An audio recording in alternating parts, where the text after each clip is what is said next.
Hello, STEM Nation. Jeff here, and welcome to episode number 64 of STEM on Fire, where we interview practicing professionals in the area of science, technology, engineering, and math to help guide students interested in STEM careers. If you like what you hear, please share with a friend. Now let's get fired up today with our guest Daniel, and I hope our chat will help ignite your passion towards a STEM career. Daniel earned a Bachelor of Science in Computer Science from Macalester College and a Master's in Computer Science from the University of Minnesota and has had multiple software engineering roles. He is currently a principal software engineer at Scytale.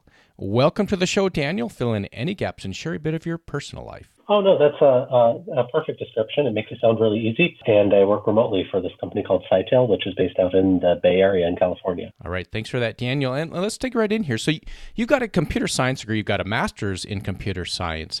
Could you, right off the bat, differentiate between computer science and computer engineering and what the differences are between those two degrees? I'll even make it a little more complicated than that because there's also software engineering. And there's also a lot of people in different areas writing code that don't have degrees in any of those things, but they're doing the work anyway. Computer engineering is typically a mix of electrical engineering and computer science classes. So you learn to program really well, and you also learn some electronics, some analog electronics and digital electronics, more processor design, system architecture. Computer science is really focused on the software. Computer science is really focused on algorithms, on programming, on making code that works really well, reliability, security, those kinds of aspects of software, and very little hardware. I did have to take, I think, one electronics class along the way, but in general, you don't have to do much or any at the hardware level. There's also software engineering, which is sort of a different field, which is really based on, it comes out of business, and that's more about the craft of building software systems efficiently and using the right programming languages, the right databases, the right frameworks, the right tools to make software efficiently. And that's more targeted at people who are in the industry and not as much of an academic subject. But it's probably the most useful if you're doing what I'm doing, which is writing software for a business and trying to sell it. So Daniel, why did you go for computer science over computer engineering or software engineering? Why computer science for you? Well, let's back up a couple of steps and go back to high school, which is where I started to think through all these decisions. In high school, I went to a huge urban public high school, and I did not get a lot of math and science education there. I'm sure if I was really on the ball and had known exactly which classes to take and which teachers to take them from, I probably would have gotten a good math and science education, but I wasn't. I certainly was not on the ball enough in high school. So then when I was applying to colleges, I got into a number of engineering schools. I got into Washington University, I remember, and University of Washington.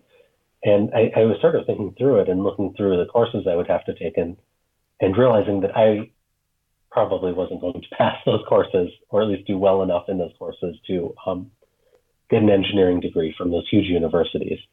So what I decided to do was go to a liberal arts college, which was Macalester College. And the reason I decided on Macalester College is because they had a computer science program. They didn't have a software engineering program, and they didn't have a computer engineering program. They didn't actually have any engineering programs at all. It's not an engineering school.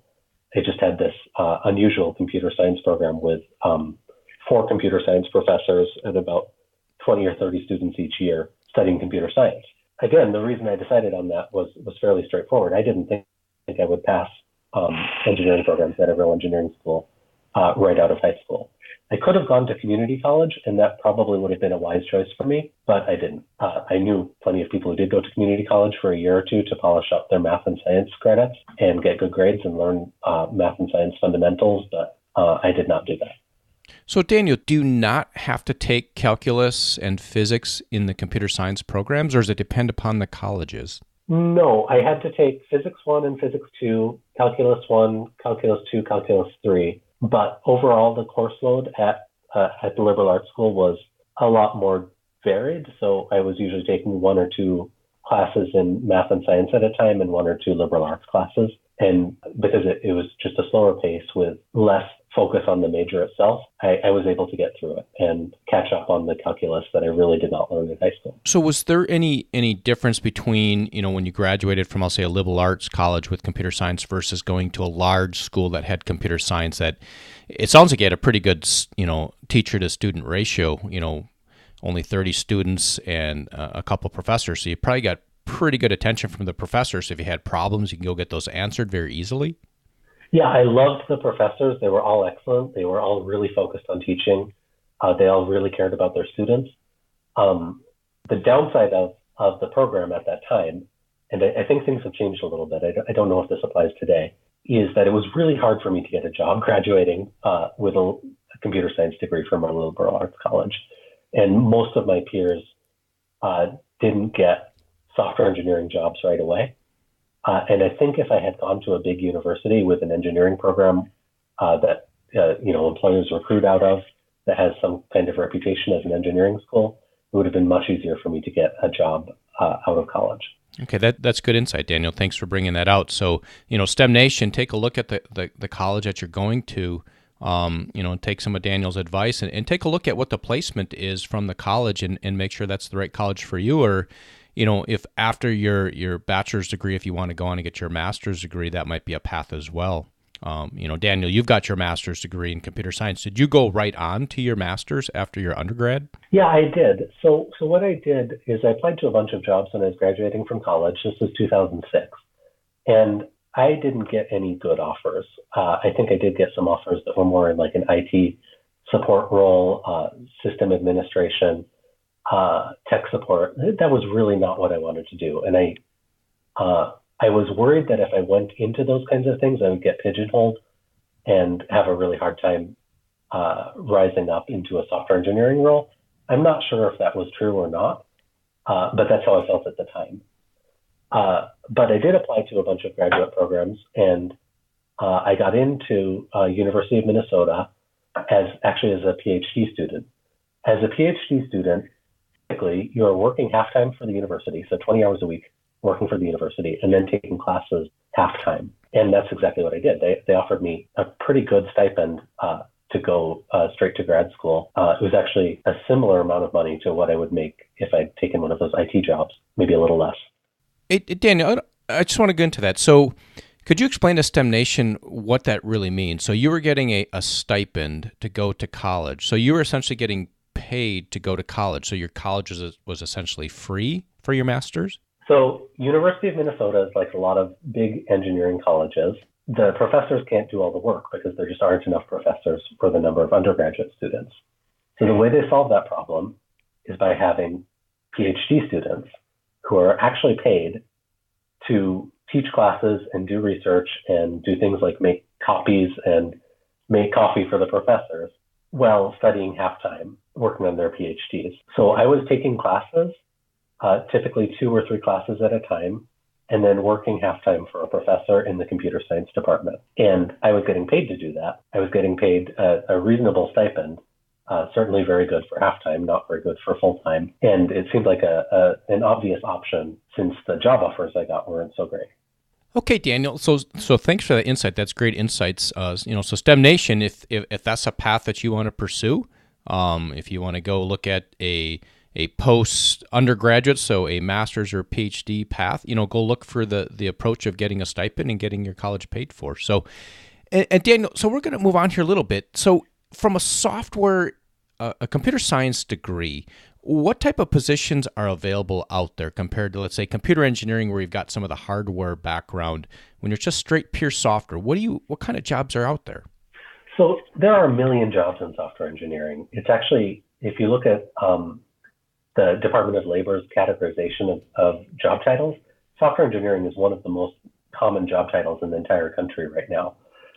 Now, most software engineers actually don't have a computer science undergraduate or graduate degree. They mostly came into it by working in the field and learning it as they went. And they're doing things like line of business applications for big companies, internal applications, websites that need some software behind them, apps, games, that kind of thing. Most of those people don't have any kind of degree in the field at all. and they just learned by doing, and they probably started at a very entry level position and learned as they went. If you do have the computer science degree, it opens up some more options. It opens up working at places like software vendors, which is actually where I've always worked. Companies that are all they do is make and sell software. They would generally want some kind of computer science degree, although not always. I did work with people who were just as high up in the organization as me, who didn't even have college degrees at all. But that was pretty rare. They had to be pretty extraordinary. And most people at the software vendors would have a computer science degree. Let's get very specific here. And what is one thing that really has you fired up today? What has me fired up today is working on computer security, because it's an enormous challenge right now. There's a new hack in the news almost every day. We hear about attackers all the time. We hear about people breaking into computer systems all the time. And what I'm doing is working on security systems for this startup that I hope will be very successful at preventing attackers from getting inside a business's computer networks. And I'm sure they won't be perfect. I'm sure people will come up with attacks against our system, but I think it will prevent a large fraction of the possible attacks against computer networks. And that's incredibly exciting. I'm working with people from Google, people from Microsoft. I'm working with some of the largest companies in the country that need secure systems. You can start guessing what those companies would be. And I'm working with them every day to try to build the software that makes networks extremely secure. And I don't know if we'll be successful. And even if we are successful, like I said, I'm sure someone will figure out how to break our encryption eventually, but it will be a massive improvement if we can get it to work. And that's what I'm really excited about. Yeah, Daniel, I mean, security shows up everywhere. If you go back to episode number 58 with Valerie Scytale, she's in the security space as well, and that's on the forefront of almost every company's mind. Well, probably every company's mind because of the security risks. And Daniel, we're going to move on to an aha moment. Could you take us to a moment in time of an incredible aha moment you've had and tell us a story and how you turn that into success? I was in grad school. I was working really hard. I was studying really hard. I was around a lot of other grad students. Most of those grad students were in a different place from me. They had more work experience. They knew where they were going with their careers a little bit more than me. So what I started doing, and this was maybe the smartest thing I've done in my career so far, is I started trying to find opportunities to meet with professionals outside school. I went to meetup groups. I went to every free conference in the Minneapolis area. I went to every event, every startup demo event, every party. I bought people a ton of cups of coffee. I probably spent hundreds of dollars buying people coffee. And that was the time in my career when I really found out what options were available and met other people who were like me, who were really ambitious and wanted to change the world and didn't really know how to do it. Since then, I've really put enormous importance on building out a strong network and being in touch with lots of people in my area, in my field, who I can call on for advice, who call on me for advice, who I can maybe rely on to help me get a job in the future. And that's been it's been probably one of the most valuable things I've done with my career so far. Yeah, Daniel, I'll say, the network, you brought it up. STEM Nation, listen to what Daniel's saying about the network. He went out and networked. He goes to startup meetings, meetups around the city to meet other people to find out what kind of job opportunities are out there. And if you go to the show notes, STEM Nation, Daniel Feldman's link to LinkedIn will be there. And you can connect with him and strike a conversation with him and ask him for his advice, or if he knows somebody in the industry doing something like you might want to do, and start building out your network. So thanks for that, Daniel. In order to get through college, right, it's challenging, Daniel, right? You said it, the school that you went to in high school maybe didn't prepare you well enough that where you thought you could get through all the calculus classes in a big college, so you ended up going to a liberal arts college. But if you could go back to when you're 18, knowing what you know now, what are some things that you wish you knew that would help our STEMers get through college successfully? For me, this certainly doesn't apply to everyone, but for me, I had a really low opinion of my own possibilities at success in STEM. I was overly pessimistic about my career possibilities in STEM. And I think some of that came from high school, from realizing that we were only doing about the first 2 chapters of the calculus textbook in high school calculus. And I wasn't getting prepared for a STEM career. So repeatedly in my career, I realized that I was already doing things that were really cool, that were really impressive, and I wasn't giving myself very much credit for them. So as an example, in college, I found a friend who was trying to start a company, and they actually paid me a pretty good amount of money to write Python code for a web-based application. It would actually do some stuff with bus schedules, believe it or not. And I found this guy pretty randomly, and they, while everyone else in college was working in the library or the cafeteria, I was sitting around with my laptop trying to make this Python program that would manipulate bus schedules really well. And I worked really hard at it and got paid a pretty good amount of money.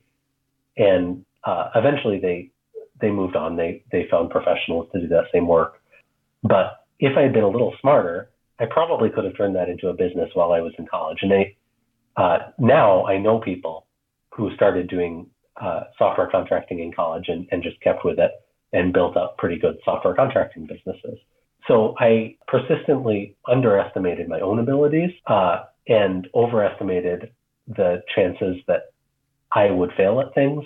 And if I could go back to my 18-year-old self, I would say, you're not the smartest kid in every class, but you're pretty good.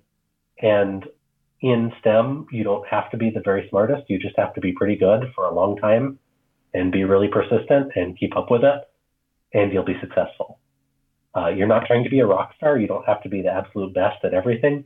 You just have to be pretty good at a bunch of things, and money isn't going to be a problem, and career success isn't going to be a problem. All right, Daniel, thanks for that advice. And we're going to take a quick pause for our sponsor, Audible, who's offering a free audiobook. You can head over to STEMOnFireBook.com. That's STEMOnFireBook.com to get a free audiobook of your choosing. If you decide to cancel within 30 days, there's no cost, and you keep the audiobook. And Daniel, it's lightning round time. Are you ready? Sure. Go for it. What's the best piece of advice you've ever received? It's very simple. This actually came from my mentor at one of my college internships, and it's just ask a lot of questions and be really interested in what other people have to say, and you'll learn a lot from them. And don't necessarily talk about yourself too much. Start conversations with other people and then ask them questions and find out what they're interested in. And a personal habit that contributes to your success. Sure. I am really stubborn, and that has been both a good thing and a bad thing. In some cases, I've stuck with projects that weren't working for a very long time, and I probably should have quit earlier. But it's also led to me making it through college and grad school and a bunch of jobs that were extremely stressful until I'm in a place where I have pretty good discretion over what I'm working on and pretty good autonomy. And that wouldn't have happened unless I was really, really, really stubborn and perseverant. All right. Thanks for that, Daniel. And Daniel's provided tons of advice and recommendations. But Daniel, we're going to ask for one more. As we depart here, could you share a parting piece of guidance for STEM Nation, and then we'll say goodbye? Sure. So getting into STEM is a career goal for a lot of people. And when you talk to people who are younger, you hear a lot of different career goals. You hear people who want to be actors and rock musicians, artists, politicians. STEM is a little different because it's very reasonable. You don't have to be incredibly lucky. You just have to work hard for a long time. And if you work hard for a long time, you will be successful at it. Unlike many other jobs where you really have to be fantastically lucky to get those dream jobs. All right, Daniel, thanks for that. And with that, we will say goodbye. Thanks, Jeff. Yep, thank you, Daniel. And I hope you enjoyed our chat today with Daniel. You can head over to STEMOnFire.com, subscribe to the email list to keep up with the latest happenings, and be sure to subscribe to the podcast on your favorite podcast player and share with a friend. Tune in next week where we talk with Aaron, who is a systems test manager. Until next time, I hope this chat has helped ignite your passion towards a STEM career.